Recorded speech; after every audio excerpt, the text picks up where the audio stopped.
میرے بارے میں کچھ لوگوں نے یہاں پر یہ بات کہی، ایک بات کہی میرے بارے میں کہ سید امین القادری صاحب آتے ہیں جلسے میں تو وہ 1 لاکھ روپیہ لیتے ہیں، 1 لاکھ روپیہ ان کو چاہیے تب وہ جلسے میں آتے ہیں ورنہ وہ نہیں آتے۔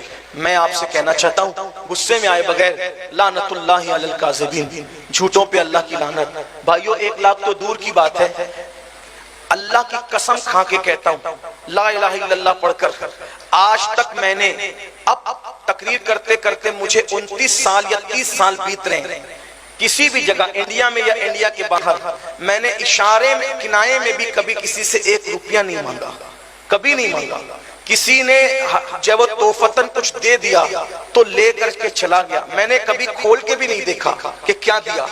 اب لوگ میرے بارے میں اس طرح کی باتیں پھیلاتے ہیں، میرے نام پر پیسہ اکٹھا کرتے ہیں، جمع کرتے ہیں، خود کھا جاتے ہیں۔ میں اللہ رسول کو گواہ بنا کے کہتا ہوں کہ میں نے کبھی کسی سے کچھ نہیں مانگا ہے، کبھی کچھ نہیں طلب کیا ہے، اور اللہ سے دعا کرتا ہوں میں اپنی قوم سے کیا مانگوں، میرا اللہ رب الارباب ہے، وہ رزاق مطلق ہے، میرا نبی قاسم نعمت ہے۔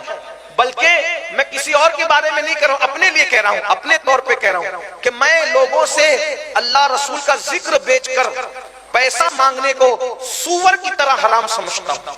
جیسے سور کھانا حرام ہے، شراب حرام ہے، ویسے میں اللہ کا رسول کے ذکر کو بیچنے کو حرام سمجھتا ہوں۔ میں نے کبھی نہیں مانگا کسی سے، اشارہ بھی نہیں کیا، بلکہ کسی نے اگر دے دیا تو میں نے اس کو سنت سمجھ کر لے لیا، گنا بھی نہیں، کبھی دیکھا بھی نہیں۔ ویسے ہی گھر گئے، اس کو کبھی گنا بھی نہیں، کوئی مجھے بتا نہیں کہ میں کسی کے بارے میں نہیں بتا سکتا ہوں کہ وہاں گیا تھا تو اتنا ملا تھا، نہیں، کیونکہ میں سب ایک ساتھ اکٹھا کر لیتا ہوں، جمع کر لیتا ہوں تاکہ گنوں نہیں۔ کیوں نہیں گنتا؟ اس لیے نہیں گنتا کہ آئندہ فون آئے گا، سمجھ لو فون آئے گا اور میں گنا ہوا رہوں گا تو مجھے معلوم رہے گا کہ فیضی صاحب نے زیادہ دیا، صادق صاحب نے کم دیا۔ جب دونوں کا فون ایک ساتھ آئے گا ہمیں تاریخ چاہیے تو میری طبیعت کس کی طرف مائل ہوگی؟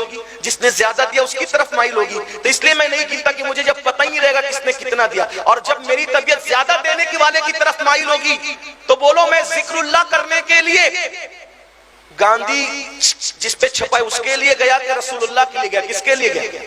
گاندھی کے لیے۔ تو بھائی جو گاندھی چھپا ہوا ہے وہ نوٹ میری قبر میں کام آئے گی۔ بچے مزہ کرتے، بچے اولاد مذاق کرتی ہے، باپ کو جواب جو کماتا اس کو جواب دینا پڑتا ہے۔ میں یہ نہیں کہتا جو مانگتے ہیں وہ کیا کرتے ہیں، جو مانگتے ہیں وہ جانے، ان کا جو طے کرتے ہیں وہ جانے۔ ہم نے کبھی طے نہیں کیا اور ہم اس سوچ پہ لعنت کرتے ہیں کہ ہم اللہ رسول کا ذکر بیچیں، ہم نے کبھی نہیں کیا، اس لیے ہمیں بدنام نہ کیا جائے، ورنہ ہم آپ کے علاقے میں نہیں آئے، یاد رکھنا، کیونکہ تقریر ہمارا پیشہ نہیں ہے۔ بلکہ یہ بات بھی میں آپ کو بتا دوں، جہاں تاریخ صرف میں دیتا ہوں وہاں بھی میں ٹکٹ کا پیسہ پہلے نہیں منگاتا کسی سے۔ میں کہتا ہوں کہ اگر میں نہیں آ سکا تو پھر تمہارا پیسے کا ذمہ دار کون ہو؟ جب میں آؤں گا تبھی مجھے ٹکٹ کا پیسہ بھی دینا۔ اور یہ بات بھی اللہ کے یہ منبر رسول پہ قسم کھا کے کہہ رہا ہوں۔ کبھی کبھی تو بعض لوگ ٹکٹ کا پیسہ دیتے، کبھی یہ کہتے ہیں اکاؤنٹ نمبر دے دو ہم بعد میں دے دیں گے، پھر ان کا بعد کبھی آتا ہی نہیں۔ کچھ ہیں وہ سب نہیں کرتے ایسا، بلکہ جہاں جاتا ہوں سب محبت ہی دیتے۔ اور یہ بھی کہوں میں خوش ہو کر کہوں الحمدللہ مانگنے والوں کو لوگ جتنا نہیں دیتے، بن مانگے مجھے اس سے زیادہ بھی دیتے ہیں۔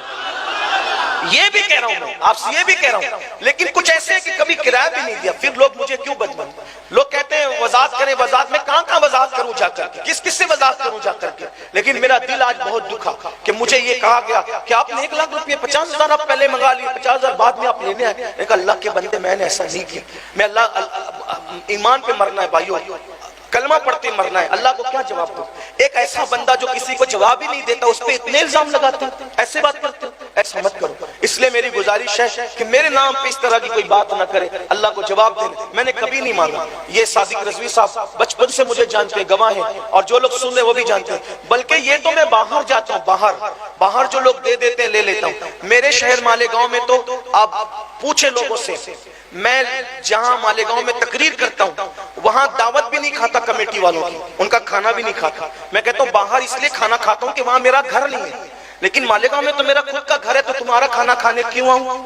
کیوں کھاؤں تمہارا کھانا؟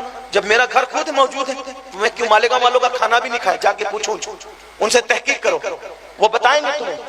اور اگر وہ کہتے ہیں کہ نہیں ہمیں شوق سے دعوت دینا، تمہیں کہتا اگر شوق سے دینا ہے پھر پروگرام والے دن دعوت مت دو، اگر تمہیں شوق کسی اور دن دو، میں مالیگاؤں میں رہتا ہوں، کسی اور دن دو، شوق سے دینا ہے سنت کے طور پہ کسی اور دن دو، پروگرام کے دن کھانا نہیں کھاؤں گا۔ کیوں؟ کیونکہ مالیگاؤں کے لوگوں کو یہ لگے گا کہ یار ان کو بلاؤ تو کھلانا بھی پڑتا ہے، اگر کوئی غریب پروگرام کرنا چاہے اس کے پاس اتنی حیثیت نہ ہو تو وہ یہ سوچ کے پروگرام نہیں کرے گا یار کہ بلاؤ تو کھلانا ہی پڑتا ہے لیکن میری کھلانے کی حیثیت نہیں، تو وہ پروگرام نہیں کرے گا۔ میں چاہتا ہوں کہ پروگرام اتنا سستا ہو جائے کہ غریب سے غریب آدمی بھی کر کر، یہ ہے۔ تو میرے بھائیوں میری گزارش ہے آپ لوگوں سے کہ میرے بارے میں ایسی بات نہ کریں، ورنہ میں تو اب اس کے بعد کوئی جواب ہی نہیں دوں گا، مگر تمہیں بھی مرنا ہے، اللہ کو جواب دینا ہے اور قبر میں پہنچنا ہے۔ اللہ تعالیٰ سب کو ہدایت عطا فرمائے۔ اس کے بعد میں اس پر کوئی وضاحت نہیں کرنا چاہتا، لوگ زبردستی مجھے اگلواتے ہیں انگلی ڈال ڈال کے منہ میں کہ وضاحت کرو وضاحت کرو، لیکن مجھ سے وضاحت بھی نہیں ہوتی، اس لیے کہ آپ لوگ مجھ سے وضاحت سننے جلسے میں نہیں آتے، اللہ رسول کا ذکر سننے جلسے میں، اس کا خیال کریں۔ السلام علیکم۔